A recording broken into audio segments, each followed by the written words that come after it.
Online সংখ্যা রয়েছে যুগান্তরের, সেখান থেকে দর্শকদের প্রধান প্রধান শিরোনামগুলো একটু শোনাতে চাই।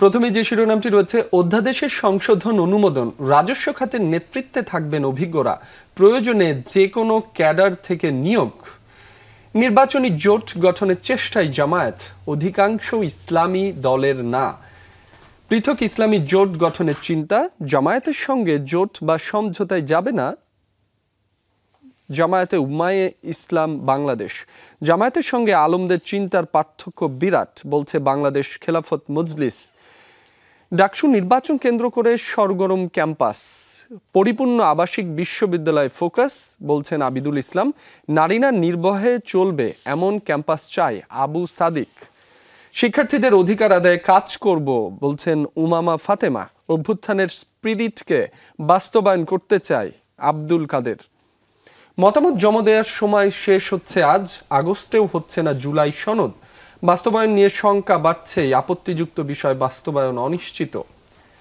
চানখারপুলে ৬ জনকে হত্যা মামলায় সাক্ষ্য গ্রহণ, এই হলো কনস্টেবল সুজন যে রাকিবকে গুলি করে। এর নিচেই যে শিরোনামটি আমরা দেখতে পাচ্ছি, আশুলিয়ায় ৬ লাশ পোড়ানো মামলায় ১৬ জনের বিরুদ্ধে অভিযোগ গঠন, পুলিশের সাবেক এসআই আফজালুল রাজ সাক্ষী, ১৪ সেপ্টেম্বর মামলার সূচনা বক্তব্য ও সাক্ষ্য গ্রহণ, স্তূপ করে বিক্রি করা হচ্ছে কোম্পানিগঞ্জে ৭০ কোটি টাকার বালু লুট। মিমি, এই ছিল আমার হাতে থাকা যুগান্তরের প্রথম পাতার প্রধান প্রধান শিরোনামগুলো। ধন্যবাদ রাব্বি আপনাকে। আমার কাছে আছে কালবেলা, এবং কালবেলা থেকে যদি পড়ি, কালবেলায় শুরুতে যে শিরোনামটা চোখে পড়ছে লাল কালিতে, নির্বাচন নিয়ে জনমনে নানা প্রশ্ন সংশয়, এবং তারই ঠিক বাম দিকের কলামটিতে রয়েছে হিন্দু সম্প্রদায়ের সমর্থন চাইলেন তারেক রহমান, এবং তার ৩টি উক্তি এখানে উল্লেখ করে দেওয়া আছে। নির্বাচনে বিএনপির বিজয় ঠেকাতে নানা চেষ্টা চলছে, সংখ্যালঘু সম্প্রদায়ের ওপর কোনো হামলা কিংবা অবিচার না হয় সেটি নিশ্চিত করা রাষ্ট্র এবং সরকারের দায়িত্ব, সবাইকে ঐক্যবদ্ধ ও সতর্ক থাকার আহ্বানও জানিয়েছেন তিনি।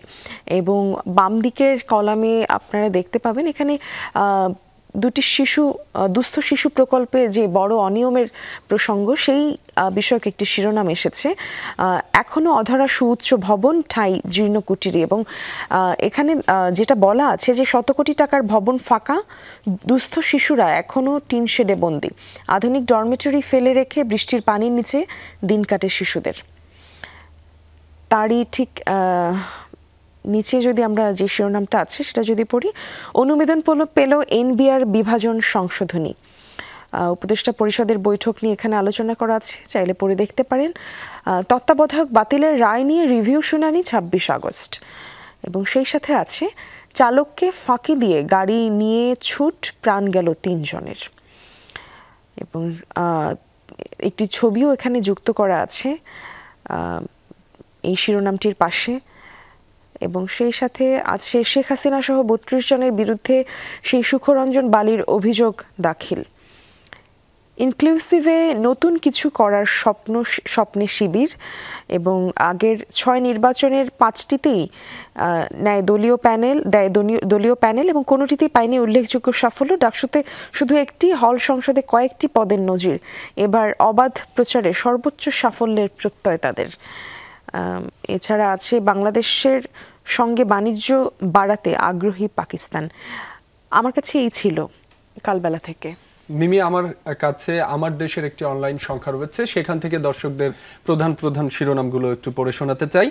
সুখরঞ্জন বালির ওপর ভয়াবহ নির্যাতন, ট্রাইব্যুনালে আল্লামা সাইদির মামলার সাক্ষীর অভিযোগ, স্বৈরশাসক শেখ হাসিনা, সাবেক আইনমন্ত্রী শফিক আহমেদ, সাবেক প্রধান বিচারপতি এসকে সিনহা সহ ৩২ জন আসামি, শুয়োরের বাচ্চা, তোকেই তো আমরা খুঁজছি বলে ট্রাইব্যুনালের গেট থেকে সাদা পোশাকের পুলিশ উঠিয়ে নেয়, শরীরের এমন কোনো জায়গা নেই যেখানে বৈদ্যুতিক শক দেয়নি, অপহরণকারীরা বিএসএফ এর হাতে তুলে দিলে ভারতের কারাগারেও নির্যাতন, ৬০,০০০ কোটি টাকার ৫৫ সৌর বিদ্যুৎ কেন্দ্র অনিশ্চয়তায়, ৫,০০০ মেগাওয়াট বিদ্যুৎ কেন্দ্রের জন্য ৪ দফায় টেন্ডার আহ্বান, ৫ দফা দরপত্রের সময় বাড়িয়েও মেলেনি আশানুরূপ সাড়া, ১৬ বছর পর সাগর রুনির ছেলের হাতে পূর্বাচলের প্লট, শিক্ষা প্রতিষ্ঠানের শীর্ষ পদে বহাল আওয়ামী দোসররা, জাতিসংঘ প্রতিবেদনকে ঐতিহাসিক দলিল ঘোষণার নির্দেশ হাইকোর্টের। জুলাই রেভলিউশন 2024 হিসেবে গেজেট জারির আদেশ, 3 মাসের মধ্যে গেজেট প্রকাশের নির্দেশনা। 2 মাসে বাংলাদেশি পোশাকের ক্রয়াদেশ বেড়েছে 32%। ট্রাম্পের শুল্ক যুদ্ধ, শ্রমিক সংকটে বন্ধ হচ্ছে চীনের কারখানা। শুল্ক বৃদ্ধিতে বিপাকে ভারতের শিল্প মালিকরা, চীন ভারতের মার্কিন ক্রেতারা বাংলাদেশমুখী। রপ্তানির লক্ষ্যমাত্রা ছাড়াতে পারে 8 মাসেই।